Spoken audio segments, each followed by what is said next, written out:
All right. Welcome.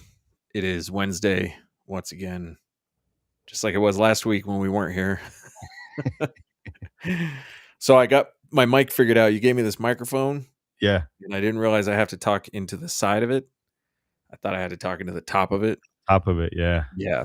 It's So side. now I think I got to figure it out. Uh, all right. We got some stuff coming up. For those of you who are just catching the beginning of this, we've got some classes coming up. Although I think my class is full on Saturday because because of the reschedule, they moved me to a smaller range. So I'm at 7 or 8 now, and I think that's the max I can fit in that smaller range. That's the But you max have a class coming you up June 6th. that's the max you can fit. Yeah. I don't know. You'll have to see it. It's pretty small. We'll fit 15 in that motherfucker quick. So if you haven't seen or been in Craig Douglas's ECQC class, there is a small live fire component to it. Um, if the class I went to is normal for the rest of his classes, you do a little bit of shooting on Saturday morning and a little bit of shooting on Sunday morning, but those targets are practically touching each other. So I was in a class of like maybe 20 people, and it's just a straight line of 20 targets. That I mean, there's just a couple inches between each target. I was like, "Oh, that's close quarters. Yeah, that's pretty tight." So Extreme close quarters. extreme. So we got June 6th coming up in the Denver area for the intuitive defensive shooting class. Concealed carry classes are pretty much full, I Is it think. June 6th? Is it June 6th? I thought you had June 6th. I don't know. Yeah, I think it's June 6th. That doesn't It's sound right. it's the first Saturday of June for you. June 5th, June 6th. Okay, June 6th. Oh, I'm confusing it with May 9th. I have an 8-hour. Oh, yes. Yeah. Yeah, June Is that 6th. still not filling up very well? Um it's so bad that it's full. Oh. Well, that's good. That's good. That means the Yeah, initial data we got on that was wrong. yeah, it's and I am charging for that. I'm at a point where the money that people are willing to pay for, and it's tough. I mean, you know what it's like to do an 8-hour course. It's for free. Like Mhm. it sucks. So I'm trying this out 8 hours. There's a handful of humans. It's not a lot. It's still not a lot. They don't fill up really quick. I think it's taken a little over a month for this one to fill up, and I think it's next weekend if I'm not mistaken. Not this one, but the following. And the idea is this one, it provides an 8-hour course for those that want to get their concealed handgun permit course taken care of all in one day. But it also helps us offset some of the expenses that we inquire or we acquire, we accrue, we get Yeah. because of the free concealed carry classes. So it kind of balances So, everything out. kind of what you're charging for really here is convenience, right? Yeah, it's the convenience. Obviously, it's being there all 8 hours, and then more consumables as well because you go through more targets. And So, is this a mostly shooting class then? yeah, it's basically IDS light. Okay. So our 4-hour class at the range is basically a sneak peek into IDS Mhm. at best. So like it is an intro to IDS, I guess, if you will. This one is going to be IDS light in the sense that we probably won't be able to do as much because we still have to cover legal stuff and take the test and all that shit. But we might be able to get through most of IDS in that course. Yeah, I mean, I think um if you are quick, if you are efficient with the state requirements, you can get those done in an hour. And I mean the state requirements beyond the shooting portion, I guess. Yeah.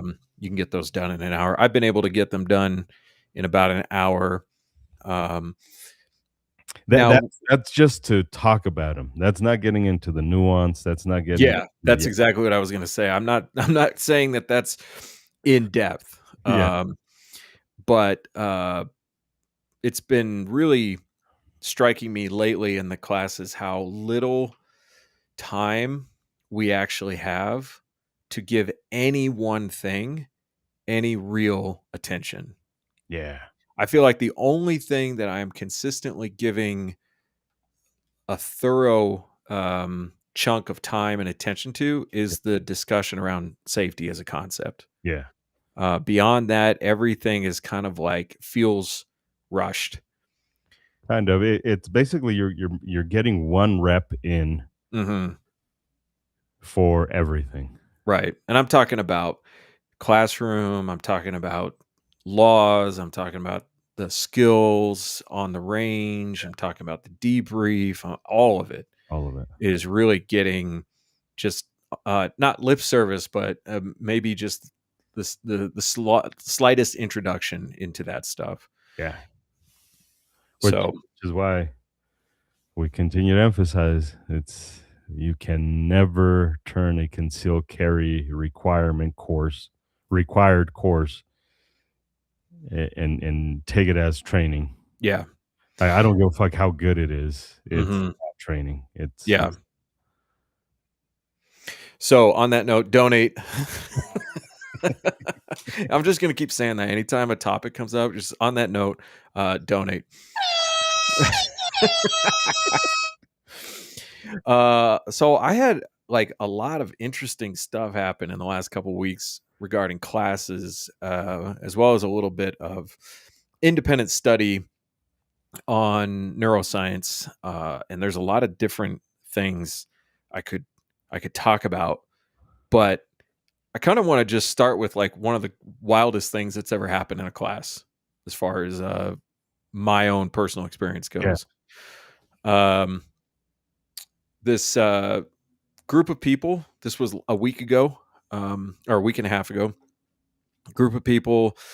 We do the initial briefing, get ready, show up, get on the line, break. We always break into two groups just for the constraints of the range.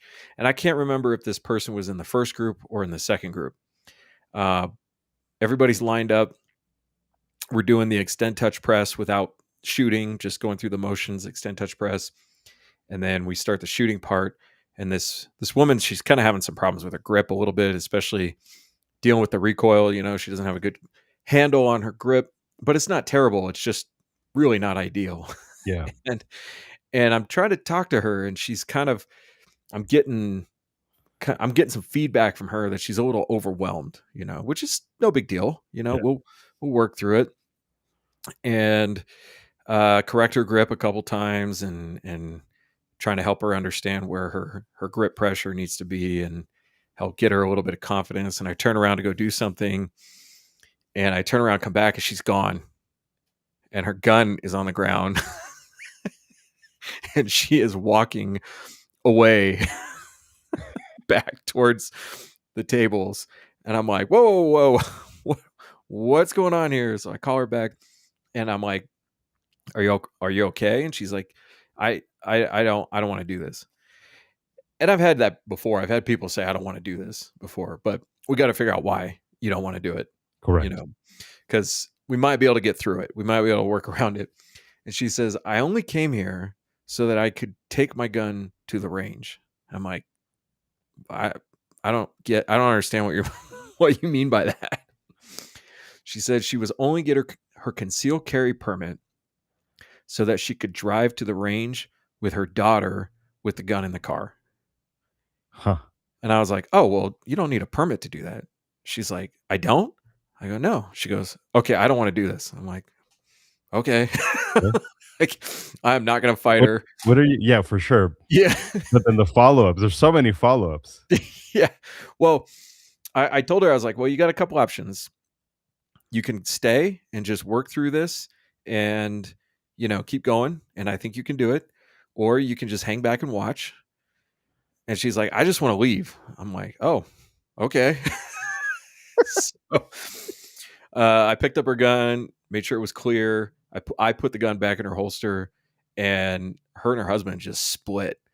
Like, I barely even got the words out, "Email me when you get home," and they were gone, and I didn't hear from them again. That's crazy. But we both have had people who have been overwhelmed, Oh, have yeah. been emotional on the range, Yeah. but I've never had anybody there for such a outlandish reason go That's through that. crazy. So, as soon as she Wait, has realized she she gone didn't to the classroom before? um, no, she 'Cause she hadn't must been to have, the classroom yet. 'cause we send the video and all that shit. Yeah. Huh. Anyways, Anyway, so, uh, yeah, there was a moment there I was like, "What the fuck?" And then figured it out, it made sense, but that was, uh, that was interesting. That was that's very crazy. interesting. So, based on both of their demeanors, there was no talking them out of leaving. Like, he was leaving because she was leaving, you know? Yeah. I think he might have been a little Embar embarrassed, Yeah, but yeah. whatever. So, that was fun. And I'm not denigrating either one of them.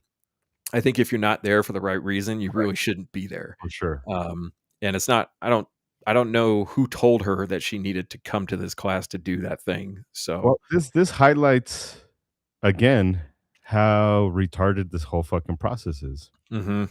This highlights exactly what we get. Yeah, in a couple weeks, I won't say, well, it doesn't matter because nobody knows who they are, but I've got a human who sent the email who says, "I'm on my 17th heart surgery, triple bypass, quadruple heart transplants. I'm on oxygen. I don't need it all the time." But like, it's this human who's like, this motherfucker's not leaving the house. Yeah. This motherfucker wants the permit just in case he needs to go check the mail and he needs to take the gun with him. I'm not saying he doesn't need training. That's not what I'm saying.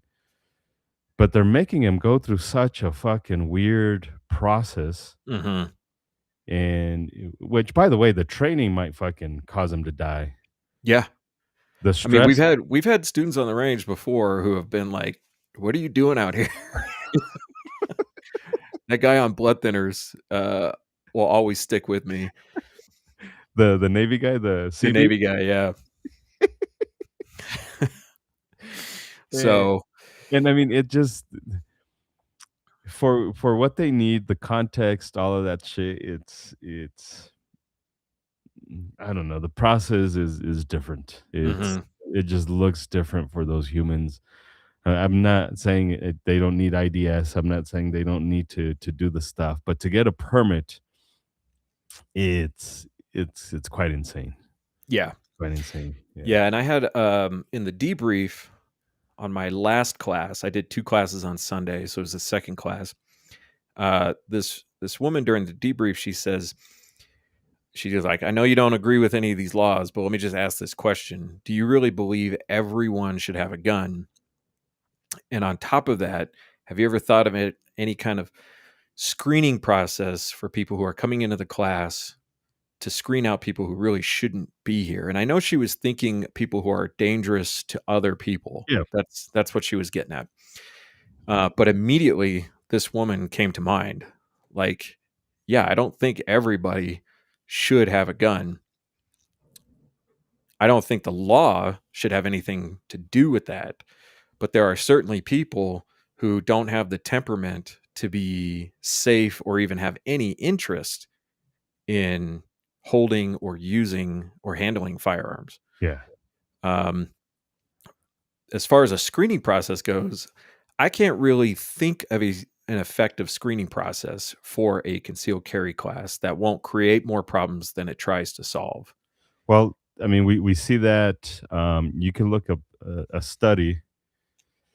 I think Rand has it, and I believe Yale has it, where they've proven that background checks, and I heard it last November when we were in Arizona doing the conferences with the doctors and all that shit, and they repeated it, and this idea background checks don't prevent or they don't reduce negative outcomes with firearms. They don't prevent crime.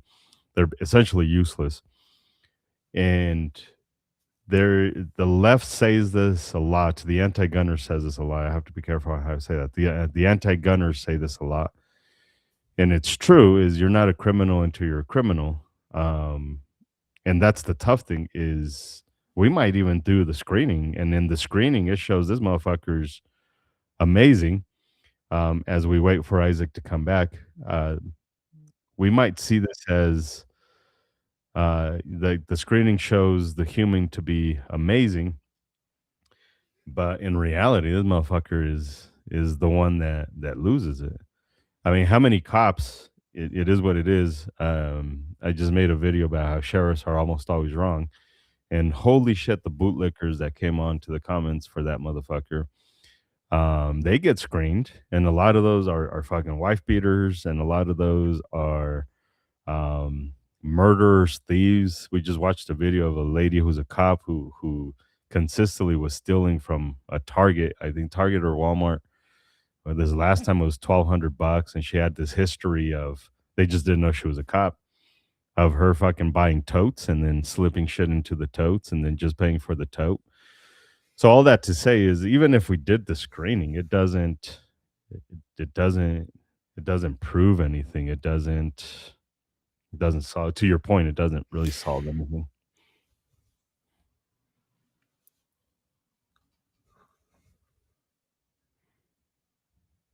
You freeze? You die? Oh, I don't know if he can hear me or Yeah, not. my connection is getting all wacky, so I'm gonna try something real quick. Okay. Da, da, da. So I can hear you right now. Let's see if this works. Da, da. All right. Well, let's keep going and see if I can fix this. But Yeah, so um, the it other issue too is like if you try to create a screening process, um, how do you know you're not going to push people out of a class that need to be there for some reason? You know, if I let's say we do a mental health screening before you come to the class, and that means I have your name and the results of your mental health screening. Like a lot of people are just gonna be like, yeah, I'm not doing that. And then they'll go find somebody else who isn't doing that to go join their class. yeah. And I'm Well, not saying they shouldn't be in a class. I'm just saying it's like, what kind of outcome do you think you're going to get out of that? correct. And I'm as pretentious as it sounds and as egotistical as it sounds, I'd like to believe that we're probably the voice of reason in creating more responsible gun owners. Because Well, I've been presented with a lot of opportunities to say you're fucking stupid. Like the nicest way I can possibly say you're fucking tard. You are fucking stupid, and challenging humans to be better. And if you send them somewhere else, I've seen it. I've seen it where instructors are afraid to tell their students that their students are fucking stupid for doing certain things, not them as a student, but you're doing shit that is dumb. or And your attitude is inappropriate. correct. A lot of the more experienced gun owners, maybe not a lot, but it comes from this group of people more often. I know everything I need to know about deadly force laws, and I know that if I felt like I wanted to shoot somebody over my car, I could do it. Yeah, Uh, I'm justified in eh, all my actions. right. So there's a lot of ways that this screening process could have the opposite effect of getting people the best information that is available. Correct. So, and then we look at the risk. It's like, yes, there is a risk that you could get somebody in the class who maybe is even planning on hurting somebody. But if we look at firearms training as a whole in classes, this is an extremely remote possibility. Now, what does happen and is well known is people will go and rent a gun at a gun uh, range and then plan to use that gun to shoot themselves with it. So gun ranges have implemented processes, not screening, but processes to reduce the chances of that. If you're renting a gun, they won't rent you a gun, and if you're by yourself, you have to be there with another person. But even that, people slip through. Um, there are there was a really famous incident here in Colorado about The 10 twin. years ago, maybe, where those two twin sisters came in, rented guns, and both shot themselves at the same time on Correct. the range. Correct. Very. So it's it's tragic, and we should pay attention to it and try to mitigate that risk. But we can't just try to apply thoughtless or imprecise tools to try to manage that. So, um, And then what mental like, what are we looking for? How do we look for that stuff? This is the problem with, Walk the Talk. It's not a problem with Walk the Talk America, but Walk the Talk America has highlighted this a lot, is this whole fallacy of finding the next, mass shooter. Like, mhm, that shit's virtually impossible to do. Some of them you have signs, you have some signs, but the reason why a lot of these people go unnoticed is because there's a million others that are showing the exact same pattern that ain't doing shit. mhm, There's millions others that are doing, and if they treated every single one of them like a mass murderer, then that becomes a problem for the people that are not mass murderers, that are showing the same signs as, because we say this a lot. Well, oh, there goes the pattern again. The FBI was talking to them. The cops were aware of this. Like, mhm, I promise you, there's probably another million or so that are probably following that same pattern. And like, I, I'm I'm now more and more firm in my belief that I would much rather have 10 criminals free if it means one innocent doesn't go to jail. mhm. Because that's what they're asking for, is fucking round them all up, treat them all the same. Don't let all of the students that show these signs into your classes. And it's just much more complex than they shown this sign. They're like, well, let's talk about it. Let's challenge this information. Let's see where it fucking goes. It might be, and maybe we fuck up, and it might be that something bad happens, but I'd like to believe that that's not the case, because of the way we deal with our classes and the way we call out humans. And And on top of that, we can't even keep these people who are planning to do harm out of our government. So, like, there was that lieutenant governor in, what was it, Virginia, oh who yeah, that's crazy. shot his wife and killed himself. This guy was in charge of stuff. This guy was a lieutenant governor, vice governor, essentially, of a whole state. And so it's part of the overall risk of firearms being a thing. But Right. really, these kinds of things would happen with or without firearms. We do Correct. talk about scale. It's a lot easier to kill 30 people with a firearm than it is to do it with a knife. But the problem is the broken human. It's not the tool. Correct. And so, like you said, we're trying to take reasonable steps to increase the responsibility and the understanding and the awareness and the appropriate attitudes towards firearms. And that's for everybody. Even if you don't end up carrying a gun or even buying a gun, you've come to our class, you've been exposed uh, to that mindset, and the information that goes along with that mindset. Yeah. Yeah. And speaking of lowest common denominator, in the debrief, in one of the classes, this guy was saying that his son had just recently gone to his own renewal class. His son lived further away, so he went to one up in northern Colorado. And he said, they did the class, and they went out on the range, and his son shot 50 rounds at a target and walked off the range, and like there was no real,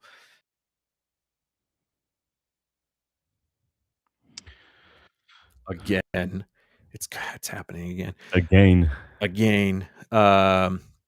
So anyway, this guy was saying his son got very poor instruction, very poor instruction. Paid his $130 for his class and really didn't learn anything useful Yeah. in his class. And but checked all the boxes. Checked all the Checked all boxes. the Yeah, and that's kind of the problem with this process. And I say again while we get Isaac back, I say again, we could blame the government as a whole, and we should 100% we should.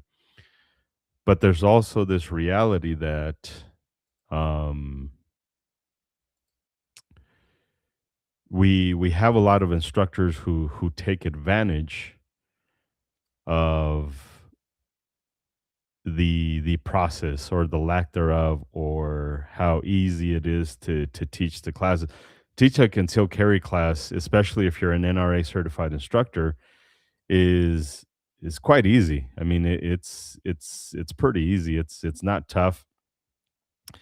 It's essentially, as an NRA certified instructor, is you have a pulse, you pay the money, and that's about it. I don't know of any instructor that's gone through an NRA certified instructor course who has failed. And I think that, yes, the government sucks. Yes, this whole process is stupid, but also instructors should realize this process sucks. Let me do the I'm gonna have them here anyways. Like, that's my attitude, is you're here anyways. Let's try and give you, in context, we still have to accept the context is past a stupid arbitrary process. So I'm gonna give you the best information, the best class that I can in context. But a lot of instructors just want to get paid, and it goes back to that greed. I had presented this idea that capitalism is fucking this shit up, and capitalism is kind of taking away our rights. And Isaac had challenged that idea that it's not capitalism, it's the greed. Um, and yeah, that's 100% correct. It's a lot of instructors are just fucking greedy, and all I want to do is just do the least amount of work for the $130, and I'm going to take advantage of the bullshit process that's forcing these students here, and nobody's going to hold them accountable. In fact, I would go out on a limb, say that all of the sheriffs would praise those instructors because they kiss their ass, and I'll just do whatever the government, whatever my sheriff says I need to do, I will do it. I will not fight for my students. I will tell my students to comply and whatever. Um, anyways, Yeah, I think so. I had this long, I'm not going to call it a conversation because I don't think that's the right word, interaction with one of the AI models today to talk about efficiency and how efficiency works on a fundamental level across the whole universe. And there's this concept of fragility, that if you create a very efficient system, it will eventually break down because it will be highly specialized. okay, So what's really important is the focus is first on effectiveness. So you have to define your goal. yeah, You have to define what the goal is and commit to being effective within that goal. And then once that commitment is made and maintained, then efficiency will happen naturally. So if you have the wrong goal, you will just become more efficient at the wrong thing. wrong thing. And that's where the system will start to break down. Correct. And so you have to start with a goal of what is my job as the instructor while you're here? Is it to pass you?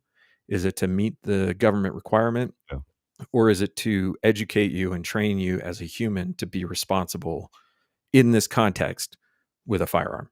correct. Because responsible in this context with a firearm has nothing to do with hunting, has nothing to do with sportsmanship, has Correct. nothing to do with collecting. It is merely for using the gun for self defense. Correct.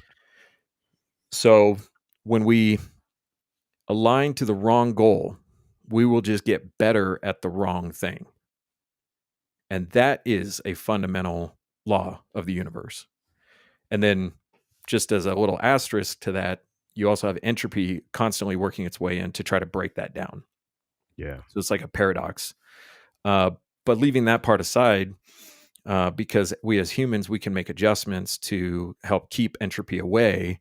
Whereas like the sun doesn't have any like free will to resist entropy.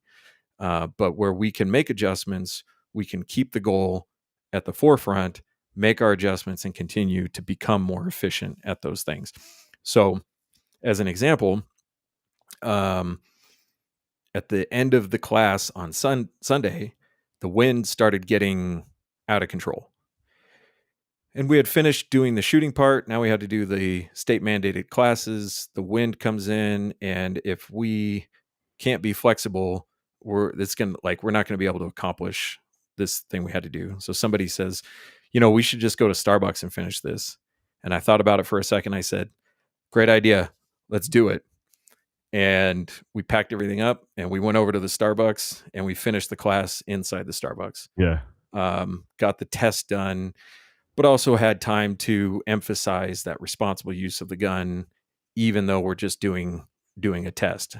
And so if your fundamental goal is to get people through the classes to check off the government boxes, then you will fall backwards into this, what's the minimum we have to do to accomplish those goals? Yeah. Let's not take the time to have the difficult discussion. Let's not take the time to resolve conflict. Let's just get this done. And I'm not saying I'm perfect at it, but my goal is first and foremost to align to what is the best thing for the person in this class for responsible use of a firearm in I've had to self-defense. tell students, like, I couldn't give 2 fucks about your permit. Mm-hmm. That's not what the fuck I'm here for. Like, because I've had students who are like, "Well, there was too many questions and it slowed the class down." I was like, "That's what the fuck the class is for." That Mm-hmm. is, even if it's a shooting class, the even a shooting class, its primary goal is to get the students to understand the information. Mm-hmm. Like, there's a lot of goals and things, but, like, if you don't understand why I'm asking you to do the shooting thing the way that I'm asking you to do the shooting thing, then me asking you to do the shooting thing is for no fucking reason whatsoever. We're just shooting for fucking fun at that point. So, and like, well, I'm just here to get the permit. I couldn't give two fucks about your permit. Like that, the human who's asking the question and is challenging the information is significantly more important to me than your fucking permit.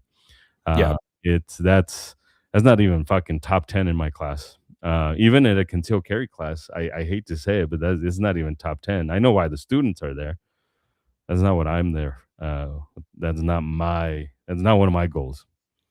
Couldn't give two fucks. That's just a Yeah. byproduct of what the fuck we're doing there. I did something different on my classroom class on Saturday, and I just purposely took some time out of the beginning intro to Yeah, talk about why people were there and challenging people to tell me why you're there. Because I'm trying to get people to evaluate their own reasons for being there before we even start trying to share information. Like I want them to reflect on why they're sitting in that chair on a Saturday morning with a bunch of strangers. Because if it's to check a box, this is a waste of your time and it's a waste of my time. yeah, So I'm going to try to do that more because I think it helps set the tone. Um, I want people there who are trying to learn about owning, storing, using a firearm. Uh, so, and I think on some level, everybody kind of is there for that reason, but that's not necessarily the reason they think they're there. So, and it's difficult because I'm trying to get something out of people that they don't want to give up. yeah, Right. So, I think you're better at it than I am. But uh, people don't want to even admit to themselves that that they might not have like they might not have understood their own motives for showing up in the first place. Because it's kind of humbling to think like, oh, I don't even really know why I'm here. No fucking clue. Yeah. For a lot of these humans, it's I'm here because it is a tradition. It is a family thing. My husband has it, my sons Mhm. have it, I need to have it, my brother has it, I need to have my dad had it, like, it's that. Mhm. And I'm just here because that's just what we do. It's no different than showing up on Thanksgiving and arguing with your loved Yeah. like, it's that. Like, every year we just do this. This is just what we do. Yeah. Um, So, this dude Bear Handifu FU, I can't read it. I've got my computer further away. He says, just got my concealed carry in Larimer County. The bar was low. It's difficult for me to tell what the bar should be. I love the idea of conflict resolution and the decision making process. So we say the bar, does that mean the standard for attaining a permit? Does that mean, like, I'm not sure what that means. The bar is low. Um, the idea of conflict resolution and decision making process, I think those are two different things. Conflict resolution, I love the idea of conflict resolution too, but what does that mean? What do you think it means? And then the decision making process, like, is that decision making process for using violence, for using the firearm, for deciding to get a concealed carry permit?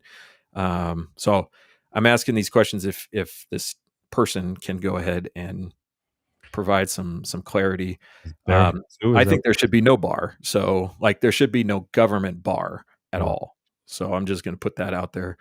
Um, shoot, now I was going to say something. Oh yeah, this is another thing I noticed, or I've been noticing for a while, but I just kind of put some words to it. For renewals, for people who are renewing, I'm seeing a lot of couples coming to the class together to renew. And one of the things that stands out to me, this is not true for all renewals, this is not true for all couples, but I am struck by how many of these people, especially the couples, don't seem to have any idea what they're doing on the range None.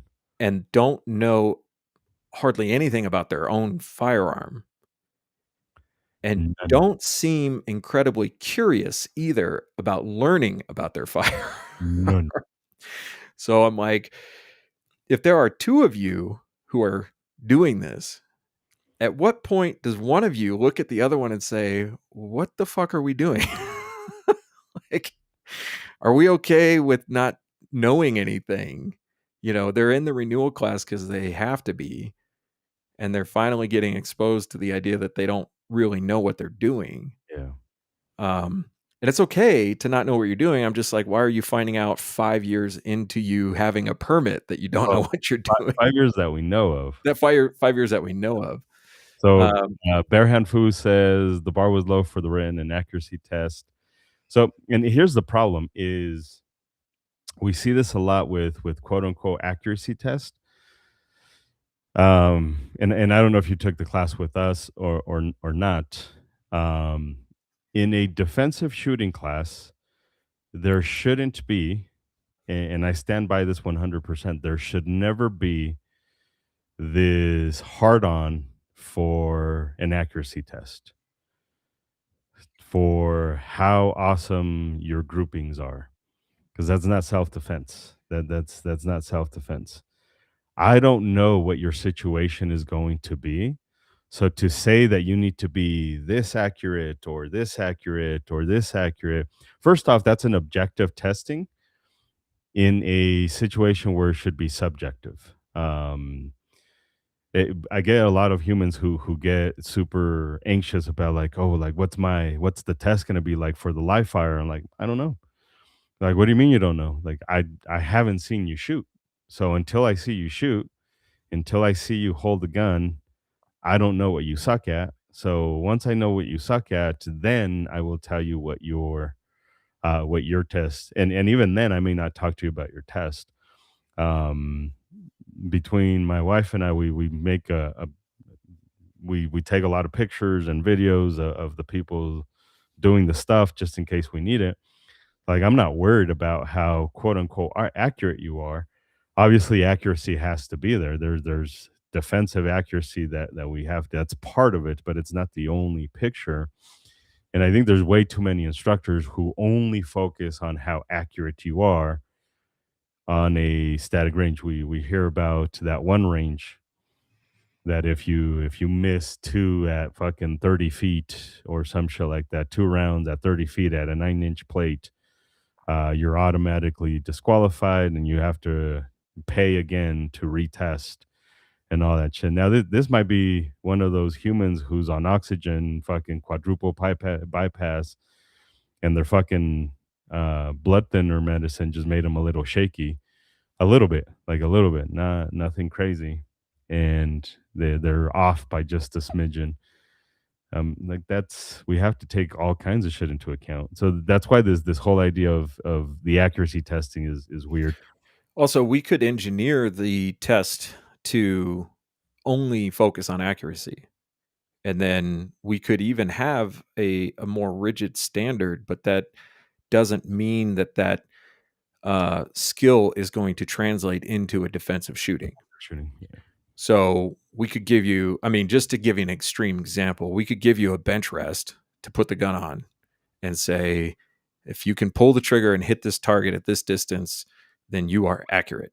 But then there's nothing about that translates into defensive shooting. yeah. Um, and I did in this interaction I had with Gemini today. I really went deep on the neuroscience behind this stuff, and understanding the role of the sympathetic nervous system in skill development.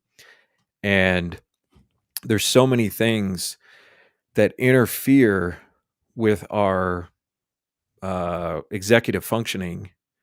So we could train in that executive functioning and say, okay, first do this, then do this, then do this, and add these complex things that can be done on the range. But then none of that is available to the user when somebody is trying to stab them in the neck. And so that's one reason. The written test, like if the written test is just, again, we could make the written test seem difficult and rigorous, but doesn't actually measure any learning that happened in the class. So if our goal is to make a hard test and make it, very rigid, we could engineer the class that way. That doesn't mean that we can measure if anybody actually attained any skills or knowledge in the class. Yeah. And so our test is written in a very specific way to stimulate the ideas that were presented in the class. And the test is not hard, but it's written in a way that pretty much anybody can pass it, but you will learn something just reading the test. I stand by this, and I'm just gonna double down on what you just said. I firmly believe that if you go and takes in another instructor's test, there's no conversation about the test. And a lot of people will make this comment about our test, how it's sarcastic, and like it's not really sarcastic. You guys are talking about it. Mm-hmm. Like when you guys are reading, you guys are actually talking about it. Well, I think it's this, and I like you're not just skimming through it and A, B, C, D. I hear this a lot, is humans having a conversation about which one is it? Like, I don't know what makes more sense. And you're having an actual conversation about the information that we so just reinforcing what you're saying, I don't think if we would have written it quote unquote less sarcastic, you'd get that same um conversation while taking the test. And on top of that, as part of the debrief, we're inviting criticism of any element of the class, and I'd say it's pretty consistent that I get feedback or criticism on a specific question on the test, the way it was written, and so I listen carefully and try to make a judgment about, is this a problem with the way the test was written, or is it a problem with the way it was interpreted or somebody's attitude. But again, we're having that conversation explicitly in the class about what is the idea behind the question and what is impeding your ability to get the right answer. Correct. because that's not really what I'm focused on. I'm not It focused on you getting the right answer. I'm focused on you having this discussion about it. correct. So, um, and a shooting test with a standard ignores the learning process that needs to happen for each Correct. individual shooter or individual person in the class. Because some people really struggle with just the fear of the gun itself. And that's really foundational. So that's what I want to work on. I want to get you comfortable with this gun going off in your hand. And if that's as far as we get today, then that's what you needed to focus on. Um, Correct. and if somebody is having difficulty performing, or not performing, but trying to accomplish the rest of the tasks, they might think to themselves like, "I'm not qualified to own a gun or to use a gun," and that may or may not be true. Uh, we underestimate what the body's natural response is in a dynamic situation like this, in a threatening environment, and the way the body responds in a way, or the way the body responds to the threat that's already trying to give you a competitive edge. So if we're evaluating the holes in the paper and not the actual person, we're missing the point. Right. Uh, so, and we don't always see what we really want to see on the paper. I see people sometimes on the paper. I'm like, yeah, you're really continuing to struggle with this. Let's work on this. Let's work on this. And at the end of the class, I've seen improvement in things that are very important, but their target doesn't look like the person next to them, you know. Um, and so there's all these things that go into a standard, a low bar, a high bar that don't really make any context or make any sense in the context of learning and in the context of self defense with a firearm. And that is not to say, thanks for joining us. Thanks for the questions. That is not to say that we don't care about accuracy, Correct. but uh, because I've heard this from other instructors misinterpreting all of this into saying, well, you're just saying you don't have to be accurate in a gunfight. And that is not what we're saying. So, and we have to be clear. The reason it's not that important on a square range, even in our classes, it's still a controlled environment. The reason why it's not the number one thing how accurate you are. I would rather how efficient are you. Like that's ultimately what I want to do is make you a more efficient shooter, not necessarily a better shooter. The better shooter is a thing. I want you to be a better shooter. The problem is I don't know what the fuck that means. Better shooter in what context? Better shooter in what? Right now we're standing up facing a target that's 9 to 15 feet away from us. It's not moving, it's not doing anything. It's in front of us. What if you get attacked from behind? Like like I would much rather you be efficient to get your gun out and shoot the bad guy. The accuracy thing, we've seen this in videos. Dumbasses figure that shit out really quick. Shooting is easy. Shooting is so fucking easy. It's everything that comes in between getting attacked and shooting that's really complex. And that's what we want to make you more efficient on is everything in between. The shooting stuff, we can talk about neuroscience all day long, comes afterwards. Like it's this is where you start talking about the advanced pistol handling courses and the unorthodox position classes and shit like that. Now you're really testing that skill of accuracy. The IDS class at the beginning, I need to figure out how efficient I can be. I don't know what my fight's going to look like. Like I might be laying down, but all of my practice and all of my training has been standing up at 9 to 15 feet. My fight might be within a vehicle, in a road rage incident, and this is that fallacy of let me be accurate with a target that's at a very specific distance, at a very specific in a very specific environment, and it doesn't it gives you this false sense of security that I'm very accurate, but I don't know what the fuck that means. Like I don't know. You might have to Jack Wilson this shit and have to shoot a motherfucker in the fucking temple, 30 feet. away from you over people's heads. Like that's can you be accurate then? Like it doesn't translate. Like I don't know what the fuck your situation is going to be at. So that's why accuracy is not at this in this context that important for us. It's important. It's for sure important. It's just not as important as being efficient. Um, Yeah, and going back to the example you brought last episode, I think you were talking about Stephen Curry, you know, evaluating somebody's skill by watching what they're doing, not watching the result, yeah, because we have to set the foundation of what you're doing so that we can expect that result as the situation becomes more dynamic. correct. Something that works in isolation doesn't mean it's going to work in a dynamic situation like a game, a basketball game. Correct. And so uh, I think the example you used was the guy was shooting and he, Curry corrected something and then the guy missed and he's like, okay, now you got it. Like that's what you're supposed to be doing.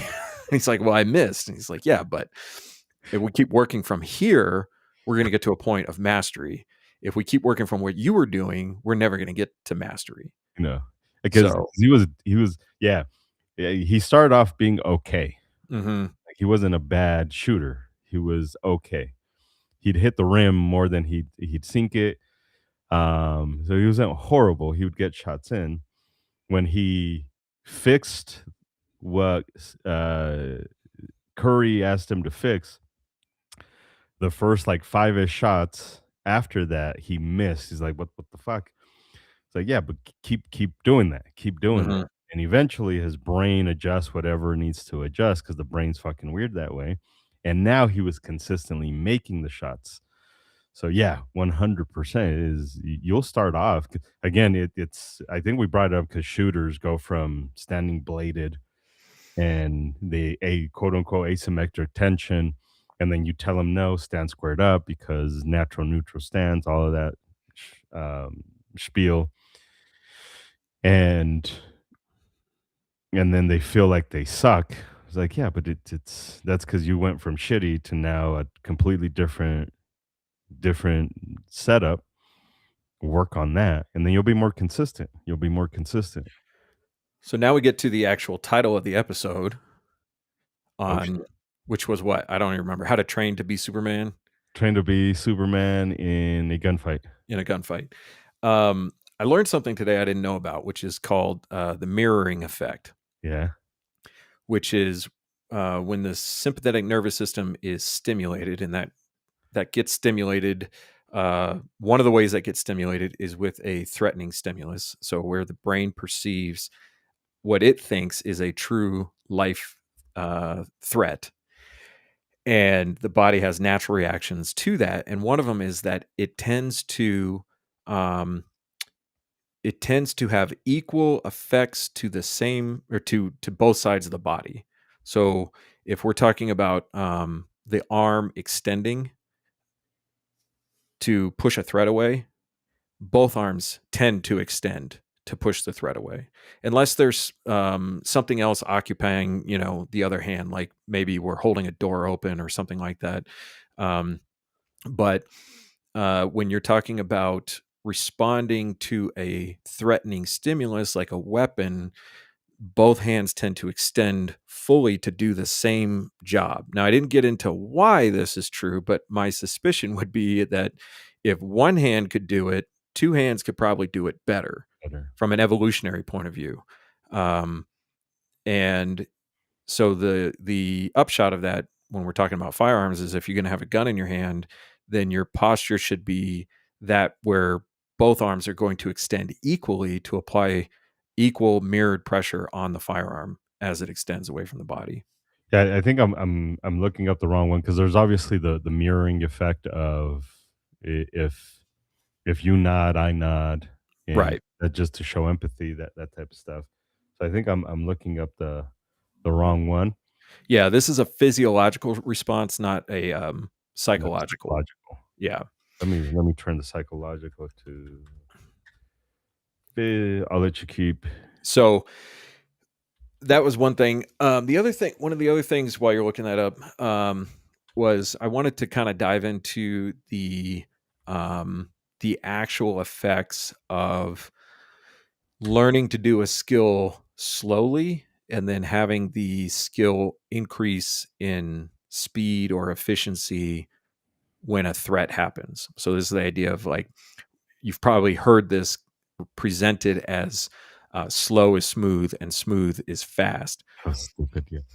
which is stupid, but because it leaves a bunch of things out and it gives the impression that if I move slowly, then I will move fast. Like I almost said fastly. Lastly, um, but uh, there is um, the process by which this happens is when we repeat a movement consistently over and over again. It doesn't really matter how fast you do it. The consistent movement is building that myelination in the nervous system. So, myelination, if you're not familiar, is basically a strengthening of the neurological circuit in the brain and the body. Uh, think of a highway that was once a dirt road and now is an 8-lane concrete superhighway. Cars can travel much faster down that 8-lane superhighway than they can down the dirt road. correct. And from a physiological point of view, uh, what is happening in the nervous system is that fat is building, um, is collecting around these circuits and creating a faster pathway for those electrical signals to travel. What happens in a threat when that skill is moved down into the automated system? So we call this muscle memory, but basically it goes from a executive functioning, I choose to do this, I choose to do that, down to an automated response, which is stimulus response with almost none or even no thinking involved. That the system overclocks this whole thing.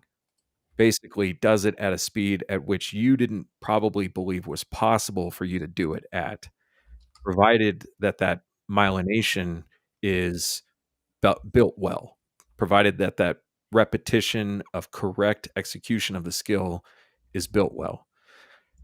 Also, this works a lot better for grosser motor skills than it does for finer motor skills. And this is just a neurological fact. A grosser motor skill has less neurological connections to make. So, if we're talking about moving your leg, that's a lot simpler response than typing. Typing is we're talking about a lot more nerve endings and a lot more neuro pathways. So when we're training for the armed response and we train the arms to extend outward and we train the arms to extend up in parallel with the line of sight, this is a lot of grosser motor movements. Like we're moving our whole arm up in parallel with our line of sight. And it doesn't take as long to learn these movements. It's more resistant to decay, meaning if you don't practice it, it lasts a lot longer in your neurological memory, I guess, for lack of a precise term. And it's much more reliable when the sympathetic nervous system is engaged. I don't know if I'm dropping out. You're getting all fuzzy, so tell me if No, I'm no, not. no. I'm good. Okay. My Yeah. my resolution on your camera is like getting all like pixelated. But so what this means is basically if you train to use the body. Oh, and one more thing on top of this, the more aligned these movements are with the body's natural responses to a threat, the more resistant they are to decay and the faster they are learned. So in your training for fighting, even fighting with a gun, Yeah. the more you utilize the body's natural responses and the grosser motor movements overall, the faster you learn them, the longer they last, the less practice is necessary to maintain them. And the evidence shows that even a single training exercise, not exercise like drill, but like a training, what's the word I'm looking for? Session that takes advantage of all of these things, the muscle memory or the neurological pathways that you built can be extremely robust for over a year with zero practice. That's incredible. That's not a reason not to practice. That's not a reason to be lazy. Correct. However, it does go to show you how incredibly um, tuned the body is to protect itself, and how important it is to train it in the right way, so that even if you only get that one training session once a year, once every couple years, if it's done right, it can be very robust in how reliable it is and how long it lasts.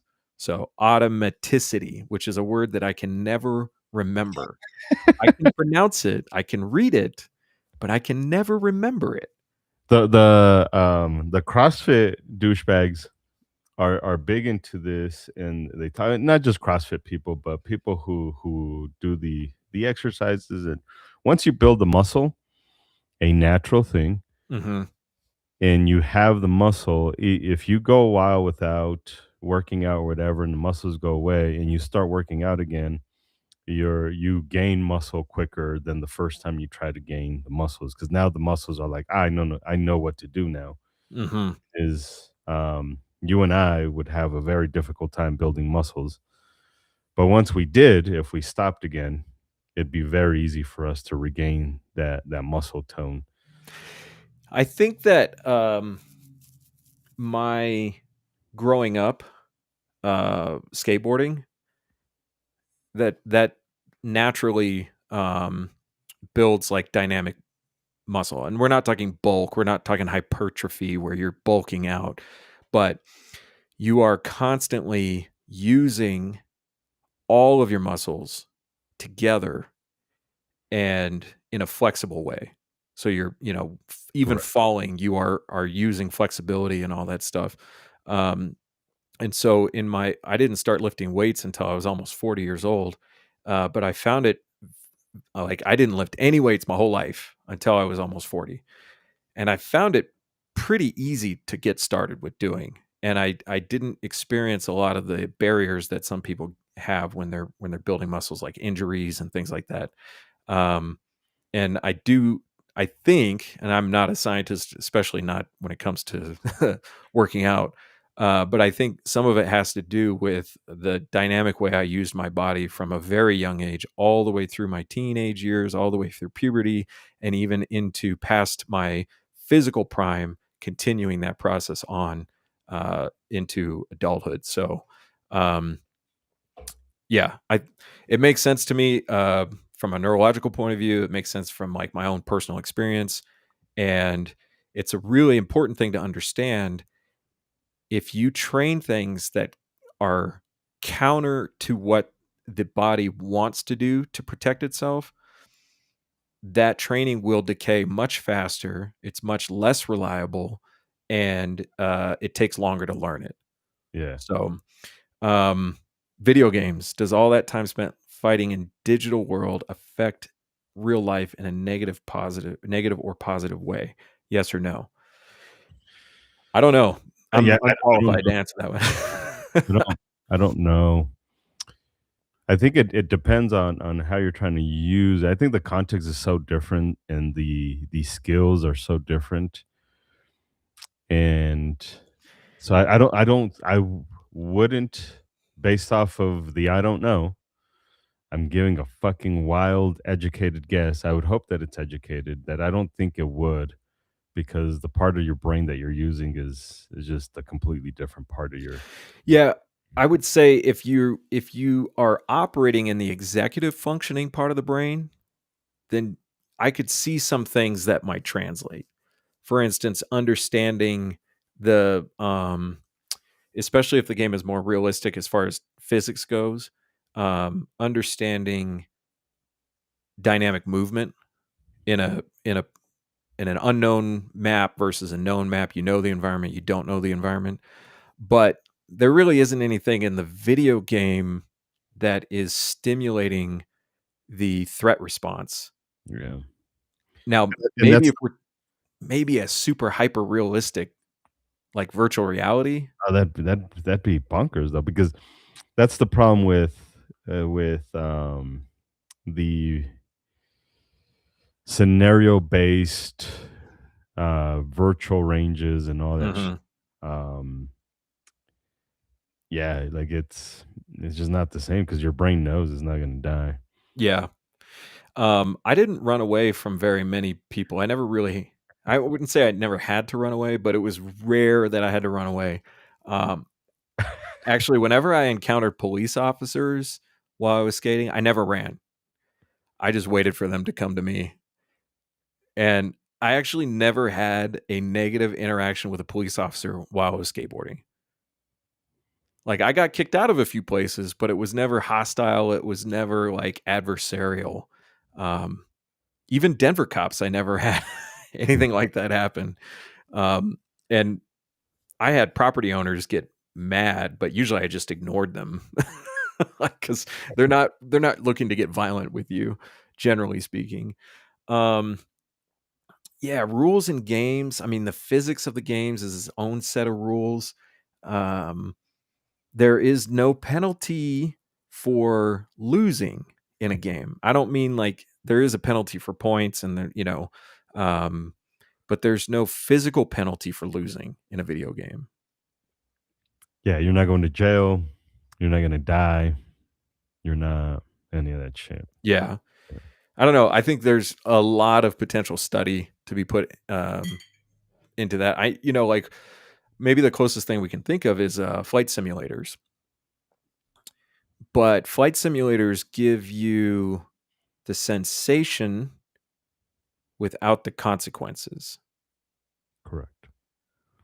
And I mean life-threatening consequences, Oh, not like even those you'll have I've asked a few pilots that come into the class. We get a surprising amount of fucking pilots that come to the classes, and they'll even tell you like you get an understanding of how it's supposed to feel, but it's not the same thing because I a lot of the times you kind of know what's going to happen. Like they're setting you up.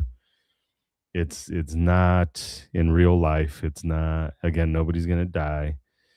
So it's to give you a repetition in when it feels like this, it's probably this. So do this or adjust it this way. But it's never the same. And I think that's the problem with all of this stuff. I And mean, in real life good guy bad guy fights, the variables are fucking almost infinite. The mhm. variables. We have some consistent stuff that it's most likely to go this way. On a plane, it's it's only a handful of things that it could be. Like Well, it's there's only a handful of things that you can fix. fair, fair. Like it's if you have no pressure in that cabin, you guys are all gonna die pretty fucking Yeah. quick.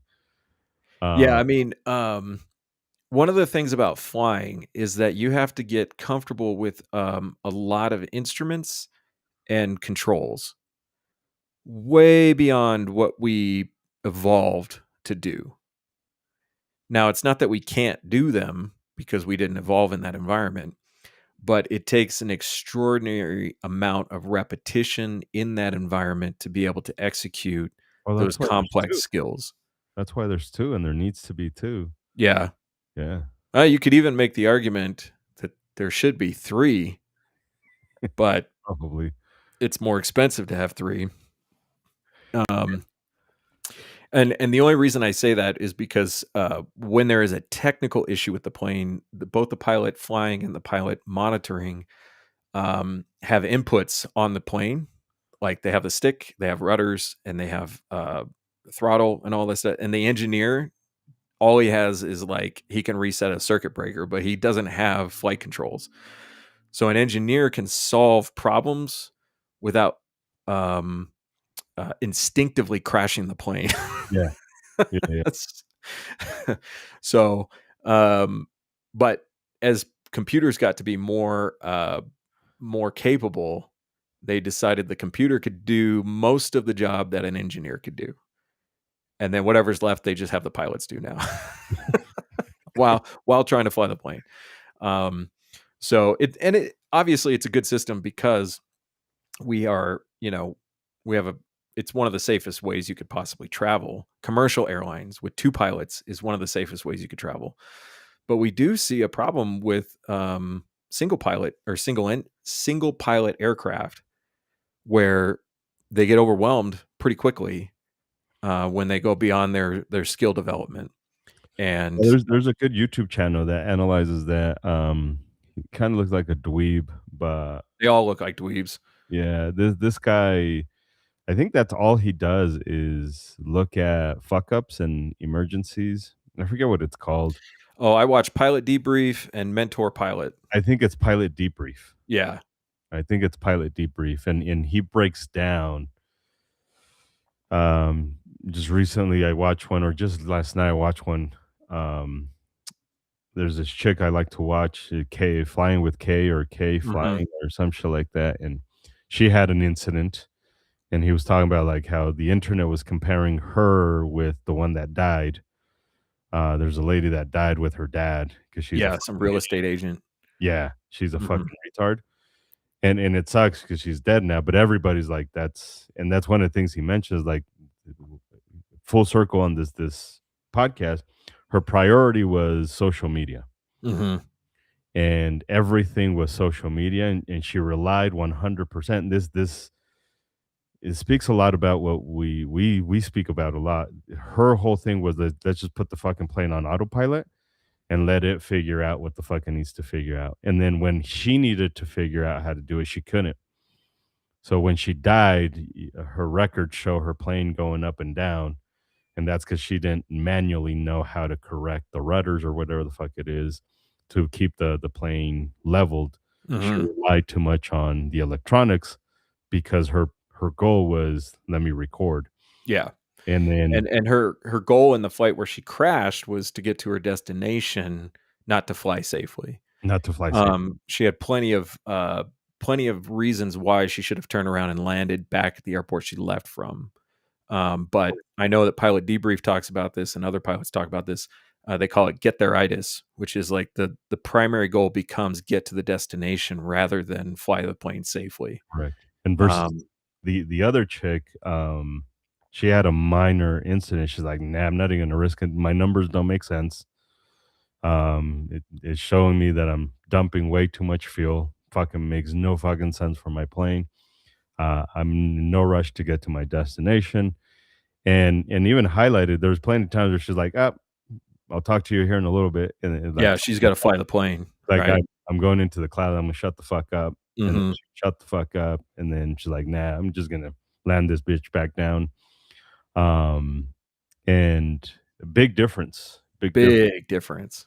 And Yeah. this is in and anybody who's in shooting, I think you've mentioned this, should watch pilots, because a lot of what pilots do is very similar to what gun people need to do, and that's the big difference between somebody who shoots on a timer on a square range and everything's choreographed and everything is automated by machines. Every like I rely on my optic to do the thing. I rely on my red dot, and it's you're a gear whore and all that shit. Versus somebody who's got a super old plane and does the checklist by paper, and is just like, I need to know how my plane works, and I just don't want to die, and that's my priority is the way the plane works, feel how my plane functions.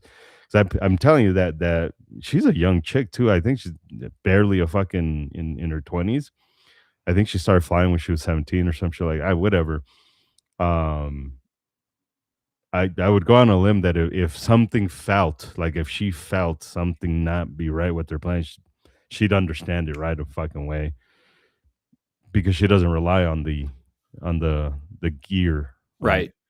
Yeah, It's the expert theory. They drop the word warrior because you're flying a plane, yeah. and there's only one type of warrior that flies. I shouldn't say that. Tom Cruise? That's not technically true, I guess, but I'm Oh, thinking like kamikaze.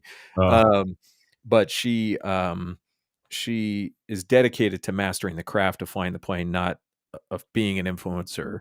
Um, and I think in a way that makes her a valuable influencer because she is putting her content online for other people to consume. But in the flying community, you're going to get a lot more critique than you are going to get just consumption.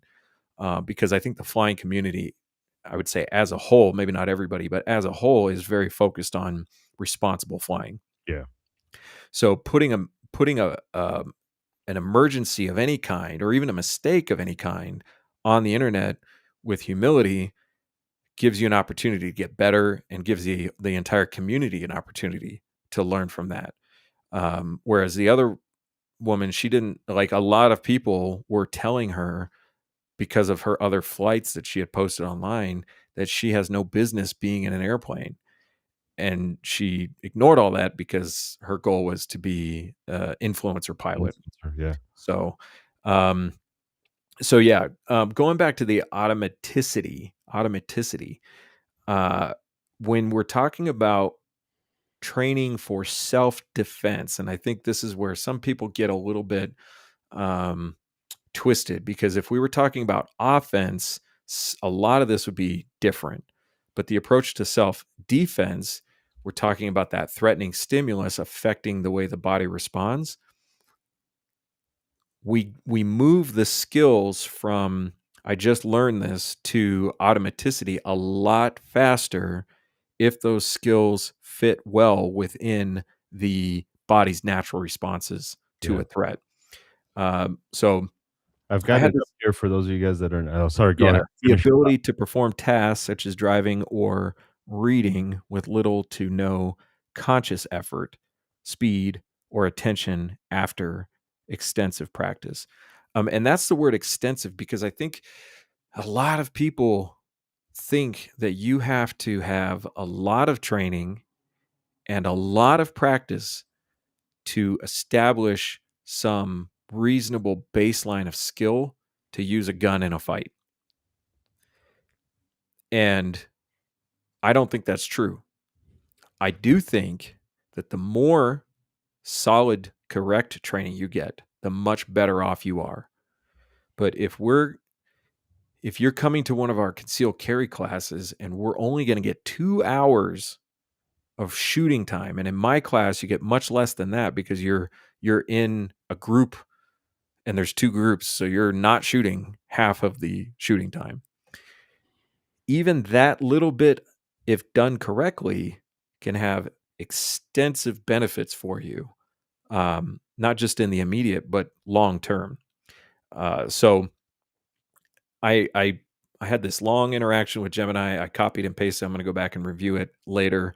But I was specifically looking for that question: how long does this learned response last under, like, when it's taught this way in this context?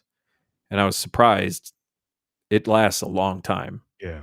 Um, Well, I and this is one of the very first what the fuck moments I had with Pincus because he had mentioned that in one of the classes. Like, if we just give you one repetition, you'll be significantly better off than if you never got that one single repetition. Well, what the fuck are you talking about? You only did it once. Like, no, like that can be a determining factor if you win or lose in a self defense because the brain is like, oh, the hippocampus, your memory part of it is going to try and find that file. Like, mhm. oh, you remember you did it this one time. I think that's what we're supposed to do. Fucking insert shit there. Um, and it can help out. It seems dumb, but like, Well, and especially because we kind of forget that the firearm itself is engineered to work with the body. Like the way it's designed in modern day. in modern day, but even prior to that, Yeah, let's just take an old revolver. Now, skit. the technology for a double action revolver didn't exist until a certain point in time. But even if we're just talking about a single action revolver, why is the grip where it is? Why isn't the grip on top of the gun? Like, Yeah, that wouldn't make any sense. correct. Like, the gun is designed to fit with the way the body works. And it gets better and better and better, but it's always been designed that way. As the technology caught up and the different The understanding design. of information. What's that? The understanding of the information too, Right. physics and yeah, So um, we have to work within the technological constraints that we have, like recoil. We have not yet figured out how to make recoil inconsequential, but we have gotten better at designing systems that help manage recoil. But the entire gun is designed to work with the body. So the training should also do that. And a lot of the training that's out there only works with the body, with that prefrontal input. yeah, When I point the gun, what things about pointing the gun can I change to make it easier to point the gun? Well, maybe if I stand up more straight. If I'm not leaning forward, if I'm standing up straight, then I'm not having any muscle strain to control the body in that leaning forward position. I'm more relaxed. Okay, well that works when your brain is okay with standing up straight. But what does your brain want to do when it's being attacked? It wants to lower its center of gravity and move into a more athletic position and in a more protective posture, correct.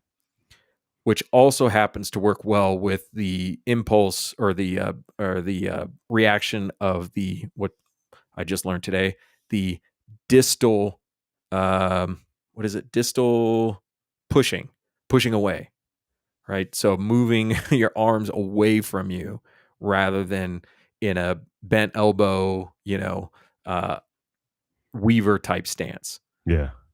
So I also learned today that about this gentleman named Rex Applegate. Have you ever heard of Rex Applegate?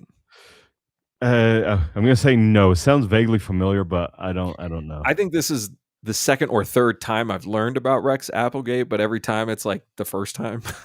So, but Rex Applegate was a pioneer of what we would call modern gunfighting, and he was big on the isosceles, and he was big on the concept of combat use of a firearm and what was called at the time point shooting. Um, and he was training Marines and so forth back in the 40s on how to do this stuff. And we tend to think, or we tend to be informed, I guess, that, Jeff Cooper was the modern gunfighter, brought modernity to gunfighting, but it's not necessarily true. Uh, this guy, Rex Applegate, I think the gun websites could help us out here with Mr. Applegate. He probably knows more about him than he knows, than any of us know By the about way, anything. if you're interested in nerd shit and actually learning about guns, seeing cool guns and shit like that, I've been going through a rabbit hole of gun websites Facebook page. He's got so many fucking guns on there, some weird shit, some stupid shit too. But I mean, that's the awesome shit of learning about all the guns is the dumb technology that we've gotten, the awesome technology, like where it went progressed from the dumb shit to the well, we got to learn from the dumb shit. So now we've got the cool shit because of the dumb shit that we did over here. So he's got a fuck ton of posts, a fuck ton, because it's Facebook and it's you guys need to go check that shit out. Gun website's Facebook page. Um, That's interesting. He says Facebook likes guns now. This is the kind of stuff that I don't pay attention to anymore, and so I'm glad somebody else is. Because it's probably true. Like if you were trying to post all this stuff 5 years ago, you're probably getting thrown off of Facebook. Um, but now it's welcome. Um, so yeah, Rex Applegate, and I figured I saw this today. Somebody was posting a picture somewhere of like a bunch of students at Rex Applegate, and they had the exact same posture that we are doing in the IDS program. And I'm like, wait a minute, this is World War II. This is really interesting. And he's got a couple books, and I think one of them's called "Killing Everybody You Know" or something like. It's got "killing" in the title. Oh, But if I have time, I'm going to do a little bit more investigating on that. I want to talk about AI for a minute because in this conversation that I had, not conversation, interaction I had with Gemini, I would ask it a question and it would give me, there we go. That's the man, Mr. Rex Applegate, oh, look at that right here. He's fucking. Urgh. the deadliest fight instructor ever. That's quite the title. Kill or get killed. So, SHOT Show this year, Meta sent some fools to let us gun creators know to come to Facebook. That's really interesting. I think we need to have gun websites on to talk about stuff like this. Two Because Wednesdays. Two Wednesdays from today. yeah, if hopefully he's available. He usually is here in the comments. So I hope you're not suggesting that this is the way we're shooting at. no, no, no, no. Colonel Rex Applegate, Full House, Model 59. That is not the picture I was talking about. I'll say this though. That is more in line with what the body does naturally, Mhm. as shitty as it is, Than Jeff Cooper. than Jeff Cooper. Yeah. Yes, And 100%. and I might be wrong about this, but I wanna say that this is where point shooting got a bad reputation Yeah, because and I don't think this is undeserved. I think that this is, deserved, but the correct. idea was, can we develop the skill to point shoot from any posture? Yeah, And to some degree, yeah, the answer is yes, as long as the target is close enough. If you're in contact distance, that pose or that picture you were just showing, that would work. And it's more in line with what the body would do naturally. However, you get more than a few yards away, and that definitely is not going to work. correct. Uh, well, we could say it's not a reliable way to point shoot. Um, so things that were not refined at the time kept a reputation that exceeded any kind of new development. So Yeah, if we say point shooting now, there are people who will remember pictures of Mr. Applegate and say, "Yeah, that's dumb." Unless you're Terran Tactical, that doesn't work. Uh, and they're pretty much right, but that doesn't mean the principle is not true.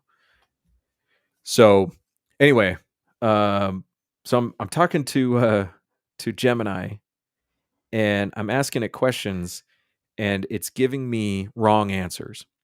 no, Yeah. no. So, and the way I know they're wrong is because I asked a question about how the brain works, how the sympathetic nervous system works, etc. And then I asked a training question, and it gave me an answer that conflicted with those things it just told me. Yeah, So then I say, okay, well, you just told me this, and now you're telling me something that looks like it conflicts with that information. And it comes back and it says, you're right. It does conflict. I gave you a, what did it call it? A consensus response rather than a response focused on accuracy. yeah.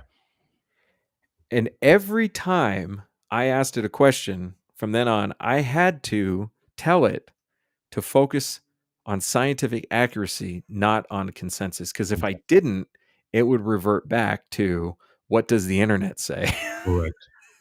No, you get that shit a lot. Hmm. Even when I do general Google searches, as soon as I see Reddit as a source, I'm like, nope, I don't want that. Hmm. I don't want that. I was doing this with my son. He does. I don't know if he's got his YouTube channel up fully ready, but he does reviews on.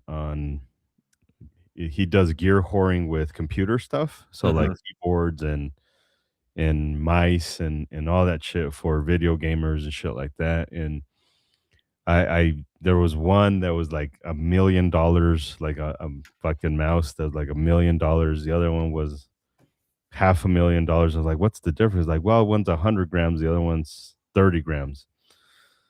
So, obviously, my challenge is just like, what the fuck does that matter? Like, it doesn't matter. Like, the numbers are so fucking minuscule that it doesn't matter. Also, it's not consistent with the second law of motion. And then so we did a quick little search, and I asked it, and it was like but it gave me the Reddit responses. And, of course, on Reddit, if I just spend $700 on a fucking mouse, I want to know that it's better than the fucking $500 mouse. So Mhm. everybody on Reddit is gonna tell you, of course it's better because you can move the mouse faster, and it's because it's fucking 70 grams less heavy, than the other one, so the 30-gram one. And I was like, "Yeah, but that's not how science works." So I asked it, "Don't give me," just like you did, "don't give me Reddit, give me Mhm. actual factual science." Like, "Yep, that's not the way it works." It makes no fucking difference whatsoever. So I started focusing on the question of, using proprioception to reload the gun rather than using visual stimulus to reload the gun. And it was pretty incredible at how detailed it got into proprioception and visual cues and tachypsychia and all this stuff. So I went on and on, going back and forth with it. And then I said, so in the context of a threatening stimulus, which way is better? No visual stimulus or no visual input or using your visual input. And it said, it's better to glance at the gun or move the gun up to where you can see it to complete the reload while the threat is present. And I was like, okay, well, where'd you get that information? And it cited a study. It was on, NIH's website. And I read the abstract of the study and I read some of the methodology, and none of it included a threatening stimulus. It was merely coordination with and without using the eyes when there was something interfering with the process of reaching, right? So we're taking something you can normally do, you can reach, but then we shake your arm. Let's just say that we shake your arm. Can you still use proprioception to get to what you want? And the study was like, yeah, it's better to look at it. Okay, well, A, you're not including a threatening sympathetic nervous system response. B, um, we're talking about reaching away from the body. We're not using the leverage of proprioception close to the body.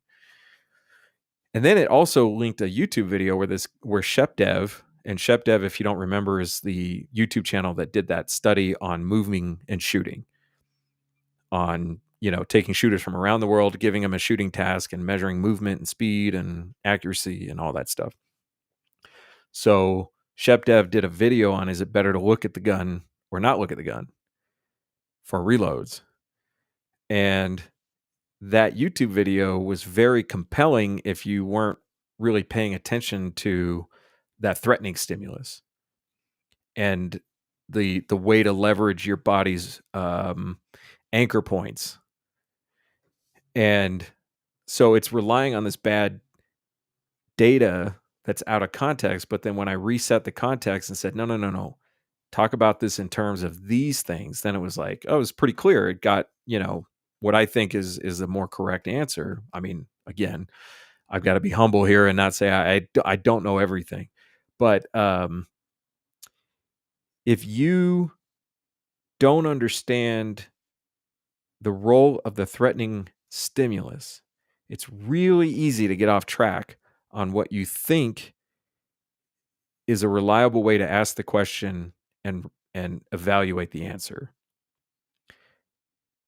And so it goes back again, I think, to before you start learning about the gun, I think it's better to learn about the brain.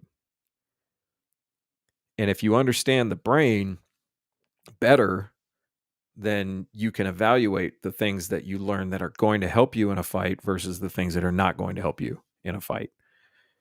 So that helps you be Superman. Yeah, it's and that's the tough thing is a lot of these. A lot of the consensus is all based off of the same shit. Is it's more based on competition shooting than it is to self defense shooting. So like it's even that one of that he did Shepdev did in the moving and then shooting. He concluded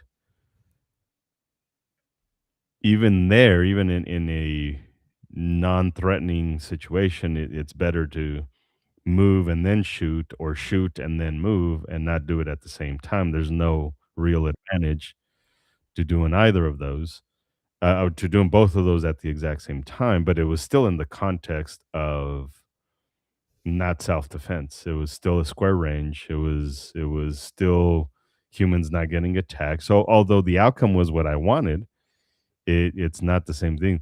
Biggest problem is, and we need to talk to AI about this and make sure that it challenges all the humans. Is what is that bias? It's outcome bias, or I forget exactly what it is, but it's you, you're you're more interested in the outcome than you are in what the study actually is studying. Right. Um, And and you're not trying to disprove your theory, yeah, which is hard. Like we're all prone to do that.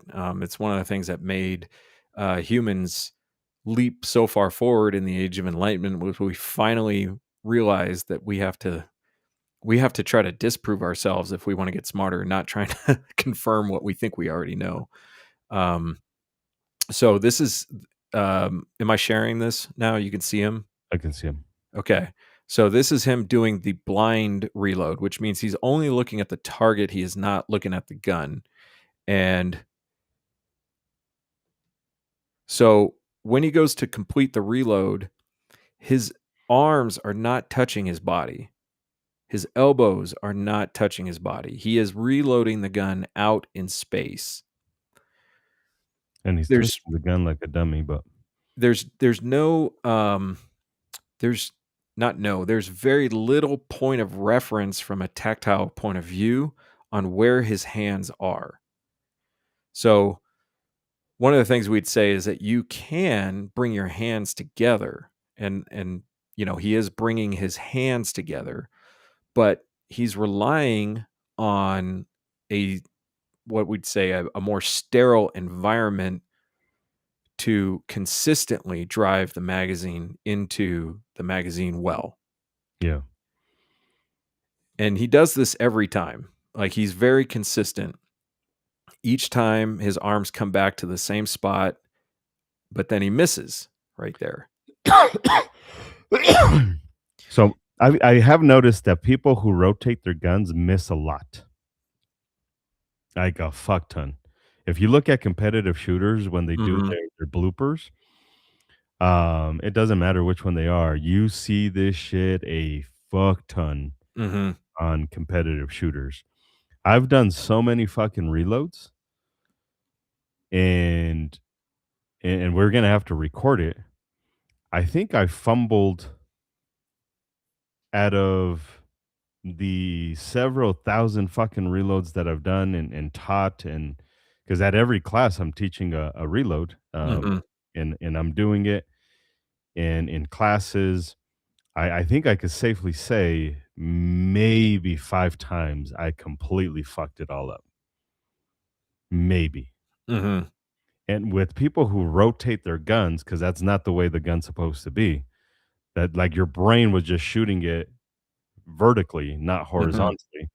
And now you're changing the direction of it. Now your brain's like, I thought it was down here. I didn't realize we're moving it like a fucking tard. Anyways, Well, also on top of that, his goal here is speed. yeah, And so he is going to drive the magazine at speed no matter what the outcome is. So if his goal was to get the gun reloaded successfully, then that moment where the magazine does not align into the magwell right here, he would have stopped applying pressure and yeah. he would have fixed it before he drove his hands up into that reload position. So the method here is flawed from an evaluation point of view Correct. because he's calling this a failure. And from a defensive point of view, it's only a failure if you what? If you die? Like other than that, it's just how long did it take, right? And this is going to take longer to fix than if he had corrected the problem as that initial failure happened. Yeah. So the problem with and for the slow kids in the back, the problem is you're not bringing the gun back to the high compress ready, which is the ready position. It's you're moving the gun as you're moving the magazine together, and it's not a consistent. If I were to bring the gun back, fuck, you could even argue if he did the super retarded shit and kept the gun out and didn't bring it forward, he would still be more consistent at reloading the gun. But he's trying to move the gun towards the magazine and move the magazine towards the gun, and you're never going to get an exact point all the fucking time. Like you're never going to do it. The thing that happens when you look at it, I promise you, we should play that.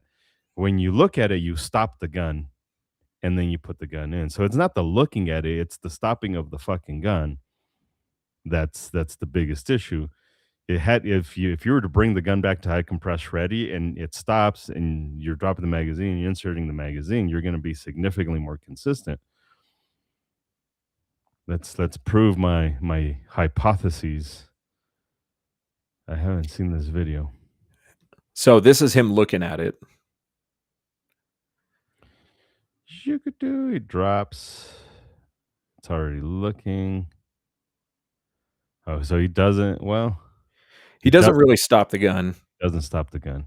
Yeah, but he's watching his two hands come together. Correct. Now, go back to the tachypsychia problem. The tachypsychia problem, you're getting a visual stimulus that doesn't align, or you're getting visual information at a different rate than what you're used to getting, Yeah, yeah. which can cause you cognitive overload. It can cause you to confuse steps.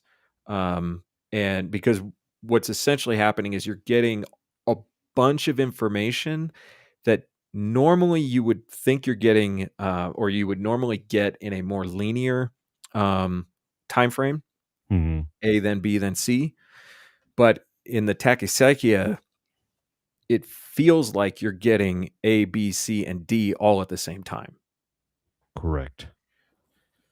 And Or you're not getting B. right, you're missing something that you were expecting to get. Correct, because it's moving super slow or super fast. Yeah.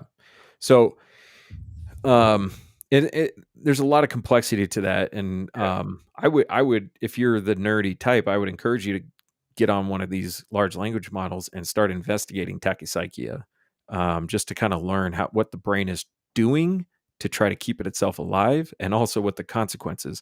Everything your brain does to try to keep itself alive is coming at the cost of something that it normally does.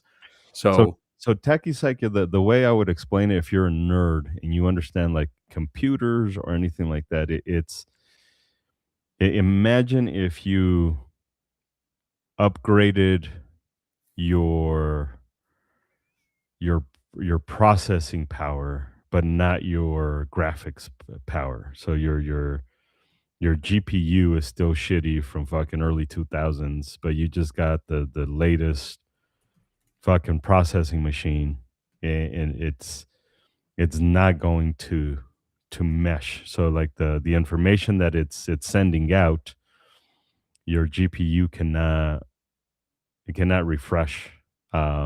It cannot keep up with that information overload. So you just have a machine that awesome. You have a super fast processing machine. Like my prefrontal cortex understands how the gun works, but everything else is still fucking 300,000 years old. And yeah. that is like I don't give a fuck. Your limbic system is still 300,000 years old. your prefrontal cortex is receiving information from 2026, but your amygdala is still fucking stuck 300,000 years ago. And it's just like, I don't give a fuck about this tool. This is why you see people put their hands in front of guns to stop bullets. She's like, yeah, the logic side of it understands that's a fucking gun, but the amygdala is like, I just That's need to stop whatever the fuck's going yeah, the amygdala side, that's a rock. on. I just need to stop it. And yeah, to some degree, it is a rock. It's just moving a whole lot faster than we could normally throw a rock. Yeah. Um, So we need to redo this study the way we do it and not the tactidouche way of doing it. well, and the thing about the study too is if you look at and this guy's good at this part. He's good at Yeah, compiling data. The problem is like the data is flawed, so the compiling isn't going to lead to meaningful results. correct. Um, This is again, you're searching for results that mhm, you want. So the tests are going to be done in a way that gives you the result that you want. That's that result bias. right. So let's say he's doing the reload in the way that we would teach the reload. So using the tactile anchor points of the arms against the side and bringing the hands together with the gun in the high compressed ready position, all that stuff. It would still be slower than him looking at the gun. So we Potentially. would, yeah. I mean, like especially with somebody as practiced as he is. If you go watch his videos on other reload videos he does, he's Oh, very yeah, for sure. very. Because our goal is not be super fucking fast at the reload. I just Mhm. wanna make sure that the reload actually gets done in the context of self-defense. Yeah, Yeah, my goal is not be super fast because 'cause I'm not trying to win a fucking medal on the fastest fucking reload. right. So, Um, like, this is an extremely choreographed, highly practiced set of skills. Him doing this will be faster than him not looking at the gun and him using the proprioception to reload the gun. correct. It doesn't mean it's the better way to do it in the context of the threatening environment. Certainly in a competition, I it's the forget better what way to the do it. fuck man, and I kick myself in the ass for not remembering this. There was I forget what the fuck I was watching. It has nothing to do with guns. But that's exactly what they were talking about is like, yeah, you could be fast, but it doesn't mean it's better. Like it doesn't necessarily mean it's the appropriate thing. I'm gonna have to look it up, but it was a different it was something completely different. It had nothing to do with guns. But somebody was arguing speed and fast. It's like, yeah, but that doesn't make it better. It doesn't mean it's the appropriate thing to do. I'm gonna have to look it up. It might have been music, but it's it's this idea that just because you can perform well doesn't mean holy shit, this is fucking This old is vintage Rob. fucking there's better ones out there, but yeah. Yeah, so here's you could see the gun staying in this upright position. It is close to the body. He's doing a lot of talking right here to the students, but without looking at the gun, he's driving the gun into the mag well. But his elbows are tight against his body, and he's indexing the magazine into the gun with his hand. He's not just driving the magazine to where he thinks the gun is. Oh my Oh yeah, that's some definite 2000s hairstyle right there. Guy looks like he's sugar, going to the low version. I'm gonna yeah. talk shit about him because he's looking at the gun. Ah, he looked at the gun. Fucking look at the gun. Let's see how fast this one's old. This Yeah. is the don't quote me to me. But I was really looking for this posture.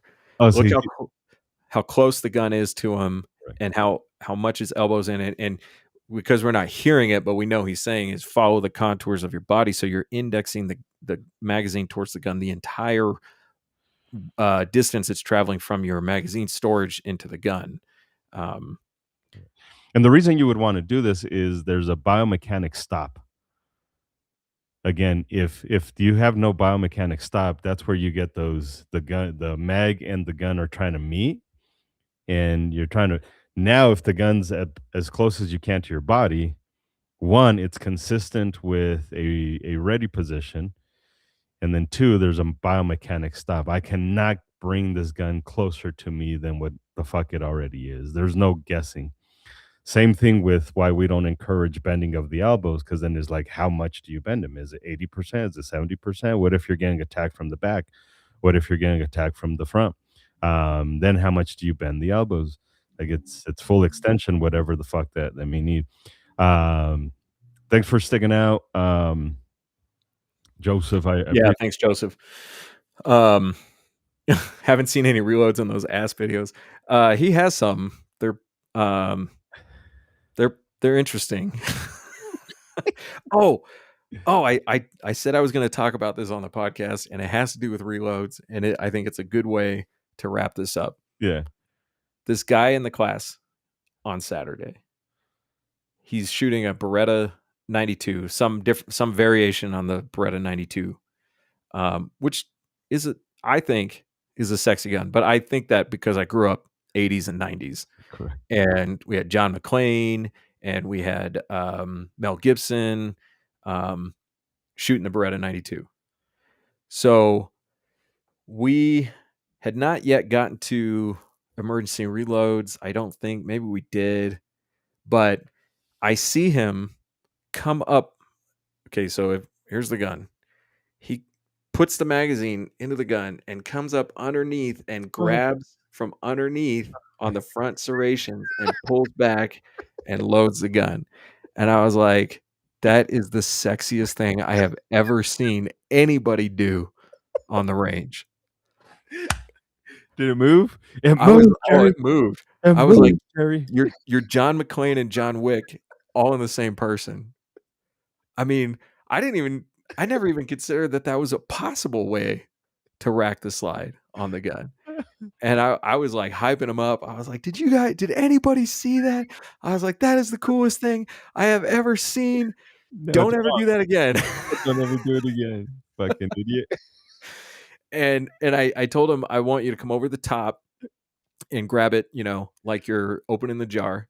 Um, and uh, and he did for the rest of the class. He was doing that. But Yeah. in the debrief, he was like, why can't I do it the way that I did it? And I was like, and I explained, consistency across firearms. I explained the dexterity of the fingertips versus the whole hand. I can explain the natural movement from driving the magazine into the gun and continuing that motion up onto the top of the gun. But I also said, like, this kind of thing is something that you're going to be tempted to do Yeah. with your gun because it's so cool. And I don't think that there's actually a problem with doing it that way if your goal is to go out with your buddies and have a good time with your guns. But the moment you start handling the gun to practice or train for defensive shooting, you need to stop doing that. This is where the value of teaching the non-diagnostic linear malfunction drill comes into Mhm. play, 'cause it just let's induce a malfunction in that Beretta 92, say a Mhm. double feed. Let's set it up a double feed and, like, go ahead, clear the double feed, and you won't see him do the cool, sexy reload move. Mhm. You'll see him grab up top and when he's clearing the slide, right? Because it's Right. strip the magazine, clear, clear, clear. And that's what everybody does. Because I get that question a lot is, why can't I do it this way? I was like, how do you clear a malfunction? Oh, I do this, and then I go up top and I rack the slide. Mhm. That's it. It's just the brain wants that all the time. Yeah. And also, the the doing it for cool does not mean that your brain will do that when it needs to do it.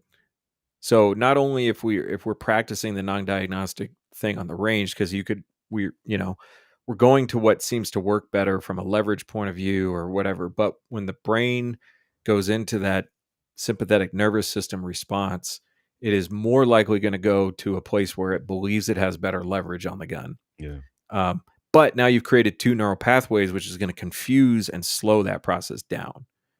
correct. So, but the answer I gave him about dicking around with the gun, I'm not certain is the right answer. I wanted to bounce it off of you, but this idea of like, if I'm primarily interested in defensive use of the firearm, does that mean there are no circumstances where I will not dick around with the gun and do funny, safe but funny, interesting, you know, tactical things? And my understanding of this is if your context is I'm having fun with my people at the range, I can really do whatever I want Yeah. as long as it's safe enough for what we're doing. But the moment I go into I am practicing my defensive shooting skills, I need to consistently go back to what it is that I'm training for that context. I think the brain does do a good job at compartmentalizing the Mhm. 2. It separates the 2, like, I am just having fun. Mhm. This is not training, it's not practice. I don't even think it's storing that information in for any valuable reason. I'm just having fun. We see this a lot, and I know sports isn't the best analogy because sports and self-defense are 2 different things, but you see the all-star games, like, you're doing shit that you would never do, um, in real life. Like, Yeah. it's not the same. We see this across, in racing, F1, Formula 1 drivers, they do a lot of funny, dumb shit when they're doing their laps that they would never do in the real. Mhm. It's not I think the brain does a really good job at separating. Yeah. This is not It training. would have to. I mean, the brain must be able to do that because otherwise we would not be able to, change contexts.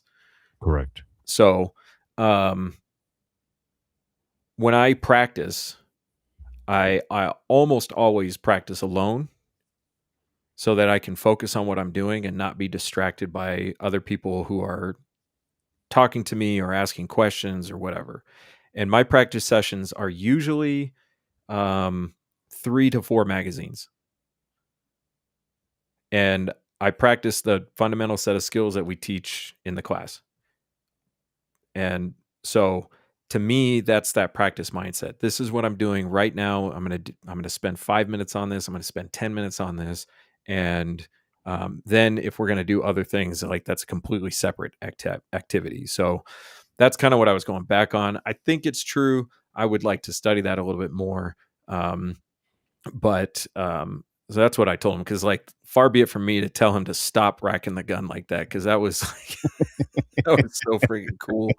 Um, but uh, yeah, but his question was a very good question. Is why can't I do that? And again, I always, whenever somebody asks me, can I, can I do this? Can I do that? I'm like, I'm not your dad. You can do whatever you want. But I'm telling you from a scientific point of view, this is the right way to do it, and this is the wrong way to do it. So, um, if you can't have fun with a tool, do you really know everything about it? There's something to be said for that too. I think about learning about all the different things that your tool can do, and to some degree, that happens when you play. Play is an important part of learning, and we we call it play for kids, but really play happens at every developmental level. That doesn't mean be irresponsible, but there are things that you would maybe learn from doing with your gun in that play environment that could help you understand the tool better in an overall big picture. However, from a hard skills point of view, I would say those two need to be kept separate Yeah. as far as practicing and skill development goes. So, um, and before Joseph left, he said, "I practice reloads, but I don't think reload speed is going to save your bacon."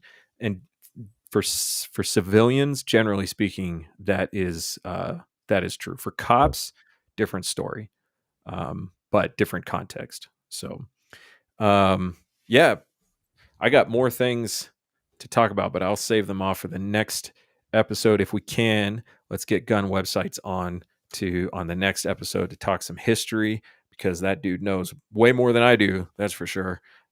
Maybe more than Edgar, but sometimes that's hard to tell. I Oh, never know like what kind of things you know about because you're. I'll ask you something that I'm pretty sure you know something about, and you're like, I never heard of that before. And then I'll ask you something like, oh, I got a gotcha, and then you know way more than than I do about it. Um, so yeah, donate, donate to the cause, donate through super chat, donate through the website. Keep the operations running as smoothly as possible. If you are interested, we have classes coming up. June 6th is the next defensive pistol class or intuitive defensive shooting class that has spaces open. Um, did you base the video of the cop that drops his mags when he didn't reload correctly? I think I know which one you're talking about. I think it was in Houston. This cop is doing running and gunning through the streets.